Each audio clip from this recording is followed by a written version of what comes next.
காலையில சாப்பிட்ட தட்டு அப்படியே சிங்கிளா கிடக்கு. மத்தியானம் சாப்பிடணும், தட்டு எப்படி கிடக்கு? அழுக்கா கிடக்கு. என்ன செய்வோம்? என் பிளேட்டு தானே, நீ சாப்பிட்ட பிளேட்டு தானே, அப்படியே சாப்பிட்டுட்டு இன்னொரு வாட்டி கழுவிட்டா போதும்.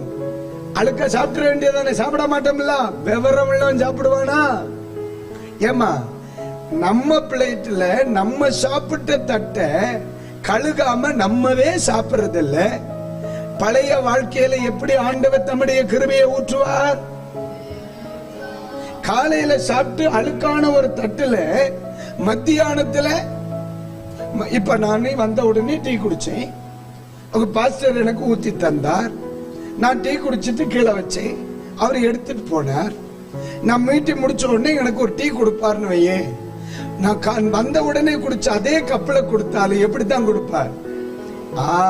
இடையில ஒரு ப்ராசஸ் நடக்கு. என்னது? அது சுத்திகரிக்கப்படுகிறது. நான் குடிச்சதானடா, மீதியில ஒரு 10 டிராப் இருக்குதுன்னா அதை நான் வச்ச மீதி தானே. அதை ஏன் தர்றதில்ல? விவரம் உள்ளவனுக்கு தெரியும். அழுக்கல நம்ம என்ன செய்யக்கூடாது? நல்லதை ஊற்றி வைக்க கூடாது.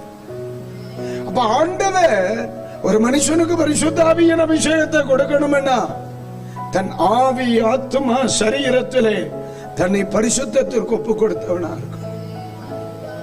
ஏன்னா அழுக்கான ஒன்றில் விலை உயர்ந்த பானத்தை நம்ம ஊத்தினாலும் ஒரு செகண்ட்ல அது தரமற்ற ஒன்றாய் மாறும்.